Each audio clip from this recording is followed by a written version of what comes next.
विश्वासियों नमस्कार। आइए पहला थिस्सलुनीयों उसका पहला अध्याय का अध्ययन करना हम शुरू करें। जैसा कि मैंने बताया, पहला थिस्सलुनीयों उसका पहला अध्याय थिस्सलुनी की कलीसिया के आदर्श को हमारे सामने प्रस्तुत करता है।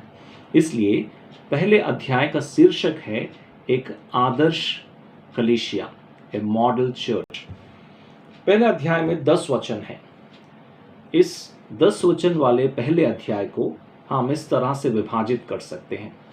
पहले वचन में पौलुस का अभिवादन, दूसरे वचन में पौलुस की प्रार्थना और तीसरे वचन में थिस्सलुनी की कलीसिया का स्वभाव और 4 से लेकर 10 वचन तक थिस्सलुनी की कलीसिया का आदर्श।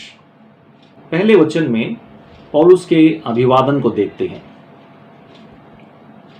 पौलुस और सिलवानुस और तीमुथियुस की ओर से थिस्सलुनियों की कलीसिया के नाम जो परमेश्वर पिता और प्रभु यीशु मसीह में है, अनुग्रह और शांति तुम्हें मिलती रहे। प्यारे भाई और बहनों, इस पत्रिका की जो शुरुआत है वो बहुत ही आश्चर्यजनक है। आश्चर्यजनक इसलिए है क्योंकि पौलुस अपनी हर एक पत्रिका को कुछ इस तरह से शुरू करता है। प्रभु यीशु मसीह का प्रेरित Paul an apostle of Jesus Christ. आप रोमियो की पत्री उसका पहला अध्याय का पहला वचन पढ़िए, या फिर कुरिन्थियों उसका पहला अध्याय का पहला वचन, इफिसियों, कुलुसियों, फिलिपियों, इन पत्रिकाओं के पहले अध्याय के पहले वचन को जब आप पढ़ेंगे तो आपको मालूम होगा कि पौलुस लगभग अपनी सारी पत्रिकाएं अपने प्रेरिताई के अधिकार से शुरू करता है, या फिर अपने आप को प्रभु यीशु मसीह का प्रेरित कहते हुए शुरू करता है। लेकिन पहला थिस्सलुनियों और दूसरा थिस्सलुनियों में पौलुस अपने प्रेरिताई के बारे में कुछ भी नहीं कहते हुए एक सामान्य व्यक्ति की तरह, एक सामान्य विश्वासी की तरह, जैसे पिता अपने बालकों से एक साधारण रीति से बात करता है, उसी तरह से पौलुस थिस्सलुनीकी की पहली अध्याय उसके पहले वचन में थिस्सलुनी की कलीसिया को संबोधित करता है। अपने प्रेरिताई के बारे में कुछ भी नहीं कहता, बल्कि उसके साथ जो भाई हैं उनके नाम को भी मिलाते हुए वो कहता है, पौलुस, सिलवानुस और तीमुथियुस। इन 3 व्यक्तियों के नाम को हम यहां देखते हैं। प्यारे भाई और बहनों, इस वीडियो में मैं पौलुस, सिलवानुस और तीमुथियुस के बारे में कुछ बातें आपके साथ बांटना चाहता हूं। सबसे पहला, पौलुस, तीमुथियुस और सिलवानुस ये विश्वासी हैं। इन लोगों ने अपने व्यक्तिगत जीवन में प्रभु यीशु मसीह को ग्रहण किया और उद्धार पाए और अपने अपने स्थानों में स्थानीय कलीसिया के साथ संगति में थे। हम जानते हैं प्रेरितों काम उसका 9वां अध्याय में सौल नाम का व्यक्ति जो पौलुस है, वो किस तरह से प्रभु यीशु मसीह को ग्रहण किया। जब हम प्रेरितों काम 16 अध्याय में आते हैं तो हम तीमुथियुस के बारे में पढ़ते हैं, जो एक विश्वासी के रूप में और एक अच्छे चेले के रूप में हमें परिचित होता है। उसके बाद हम 15वां अध्याय में सिलवानुस के बारे में पढ़ते हैं। तो ये तीनों विश्वासी हैं जो अपनी अपनी स्थानीय कलीसियाओं में प्रभु की संगति में और सेवा में थे। उसके बाद हम देखते हैं कि ये प्रभु यीशु मसीह के सुसमाचार को सुनाने के लिए एक हुए।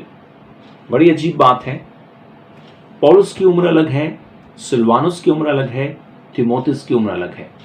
पौलुस तार्सुस का रहने वाला व्यक्ति था, तीमुथी दिरबे और लिस्त्रा का रहने वाला व्यक्ति था, और सिलवानुस यरूशलेम का रहने वाला व्यक्ति था। प्रेरितों के काम उसका 21वां अध्याय और 39वां वचन में पौलुस कहता है कि मैं तो तार्सुस के किलिकिया का निवासी हूं। प्रेरितों काम 16 अध्याय 1 और 2 में तीमुथी के बारे में पढ़ते हैं कि वो दिरबे और लिस्त्रा में रहने वाला था। प्रेरितों के काम उसका 15 अध्याय का 22वां वचन में सिलवानुस को हम यरूशलेम में देखते हैं। मसीह एकता का परिचय हमें यहां मिलता है भाइयों और बहनों। मसीह में हम सब एक हैं। हम चाहे किसी भी भाषा के बोलने वाले हों, किसी भी प्रदेश के रहने वाले हों, हमारी उम्र क्यों ना कुछ अलग हो, लेकिन हम सब मसीह यीशु में एक हैं। और उसी एकता का परिचय हम इन 3 नामों को एक साथ जब पढ़ते हैं हम पाते हैं, पौलुस, सिलवानुस और तीमुथियुस। प्रभु यीशु मसीह में विश्वास किए हैं विश्वासी और एक साथ एकजुट होकर प्रभु के लिए काम करते हैं। मसीह की एकता का परिचय हम यहाँ पर देखते हैं। प्रभु यीशु मसीह ने यूहन्ना सुसमाचार उसके 17वां अध्याय में इस तरह से प्रार्थना की थी पिता परमेश्वर से कि हे पिता, जैसे तू और मैं एक हैं, वैसे ही वे भी, यानी कि जो प्रभु यीशु मसीह पर विश्वास करते हैं, उसके चेले हैं, उसके अनुयायी हैं, वे भी एक रहें। और यहाँ पौलुस, सिलवानुस और तीमुथियुस उस एकता का हमें परिचय देते हैं। मसीह में हम सब एक हैं। हम अपने मन में किसी भी प्रकार का कोई भी भेदभाव ना रखें। पौलुस कुलुसियों को लिखते हुए कहता है कि सारे लोग जो प्रभु यीशु मसीह में हैं वे एक हैं। ना तो कोई यहूदी है, ना तो कोई यूनानी है, ना तो कोई जंगली है, ना कोई स्तुति, ना कोई दास, सब मसीह में एक हैं। मसीह की एकता का अनुभव हम करें। आज हमारे लिए बहुत मुश्किल हो गया है दूसरों के साथ मिलना। हम सोचते हैं कि ये मेरी जाति का नहीं है, हम सोचते हैं कि ये मेरी भाषा बोलने वाला नहीं है, हम सोचते हैं कि ये मेरे प्रदेश का नहीं है, और इस तरह से हम बट जाने में आज ज्यादा व्यस्त हैं। लेकिन परमेश्वर का वचन हमें बांटता नहीं है।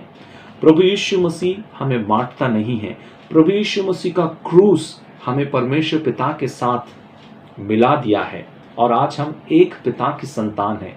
प्रभु यीशु मसीह हमें बांटता नहीं, लेकिन प्रभु यीशु मसीह हमें मिलाता है, हमें जोड़ता है। हम मसीह में एक हैं, इस बात को हम याद रखें। इसलिए प्रभु यीशु मसीह के शुभ संदेश को सुनाने के लिए अगर मुझे किसी दूसरे प्रांत के व्यक्ति के साथ मिलकर काम करना पड़े तो उसमें मैं ना हिचकिचाऊं। किसी दूसरी भाषा, किसी दूसरी जाति, या फिर शायद कोई पढ़ा लिखा नहीं है, शायद कोई उतना धनवान नहीं है, शायद कोई निर्धन है, फिर भी मैं मसीह में उसके साथ एक हूं और वो मेरे साथ एक है। इस बात को हम अपने मन में रखते हुए आनंद के साथ एक दूसरे से हम घुल मिल जाएं और मिलकर प्रभु का सुसमाचार प्रचार करें। भजन संहिता 133 में लिखा है, क्या ही मनोहर और क्या ही भली बात है कि भाई आपस में मिलकर रहें। पौलुस, सिलवानुस, तीमुथियुस हमें इस बात का परिचय देते हैं। दूसरा कुरिन्थियों उसका पहला अध्याय का 19वां वचन अगर हम पढ़ें, 2 Corinthians chapter 1 verse 19, तो हम देखते हैं कि ये सुसमाचार प्रचार किए। पौलुस कहता है कि मैंने, तीमुथियुस ने और सिलवानुस ने तुम्हें प्रभु यीशु मसीह का शुभ संदेश सुनाया या परमेश्वर के पुत्र प्रभु यीशु मसीह के बारे में बताया। उसके बाद थिस्सलुनीके उसका पहला अध्याय का 2 वचन हम पढ़ते हैं तो हम देखते हैं ये मिलकर प्रार्थना कर रहे हैं, ये मिलकर सुसमाचार सुनाते हैं, ये मिलकर प्रार्थना करते हैं। उतना ही नहीं, इनमें और एक गुण हमें देखने को मिलता है, ये तीनों विश्वास योग्य हैं। पहला तीमुथियुस उसका 1:12 में पौलुस कहता है कि परमेश्वर ने मुझे विश्वास योग्य जाना और अपनी सेवा में ठहराया है। इसका मतलब पौलुस विश्वास योग्य है। उसके बाद पौलुस तीमुथि के बारे में पहला कुरिन्थियों का 4:17 में कहता है कि तीमुथि विश्वास योग्य है। पतरस अपनी पत्रिका को लिखते हुए पहला पतरस 5:12 में कहता है सिलवानुस एक विश्वास योग्य भाई है। पौलुस विश्वास योग्य है, तीमुथि विश्वास योग्य है, सिलवानुस विश्वास योग्य है। इसका कारण क्या है? इसका कारण बहुत ही सीधा और सरल है। पहला कुरिन्थियों का 1:9 में हम पढ़ते हैं कि परमेश्वर विश्वास योग्य है जिसने हमें बुलाया है। इसलिए जिस परमेश्वर ने हमें बुलाया है वह विश्वास योग्य है। प्रकाशित वाक्य 3:14 में हम प्रभु यीशु मसीह के बारे में पढ़ते हैं कि उसका नाम विश्वास योग्य है। तो जिस प्रभु की हम सेवा करते हैं, जिस प्रभु के पीछे हम चल रहे हैं, वह विश्वास योग्य है। इसीलिए मुझे भी विश्वास योग्य होना है। जिस परमेश्वर ने मुझे बुलाया वह विश्वास योग्य है। जिस प्रभु के पीछे मैं चलता हूं और जिस प्रभु की मैं सेवा करता हूं वह विश्वास योग्य है। इसलिए मुझे भी विश्वास योग्य होना है। मेरे स्वभाव में भी विश्वास योग्यता पाई जानी है। परमेश्वर चाहता है कि जो उसका स्वभाव है वही स्वभाव हम में हो, और जो परमेश्वर का स्वभाव नहीं है, जो परमेश्वर के स्वभाव से भिन्न है, वो स्वभाव हम में नहीं होना चाहिए। उदाहरण के लिए परमेश्वर कहता है कि जैसा मैं पवित्र हूं वैसा तुम भी पवित्र बनो, जैसा मैं सिद्ध हूं वैसा तुम भी सिद्ध बनो, जैसा मैं प्रेमी हूं और जैसा मैंने तुमसे प्रेम किया है वैसे ही तुम भी आपस में एक दूसरे से प्रेम करो, जैसा मैं धर्मी हूं वैसे ही तुम भी धर्मी होकर जीवन बिताओ, जैसा मैं न्यायी हूं वैसे ही तुम भी सच्चा न्याय करो। तो जो परमेश्वर का स्वभाव और परमेश्वर का गुण है, परमेश्वर चाहता है कि हम जो उसकी संतान है हम में भी वही गुण हो।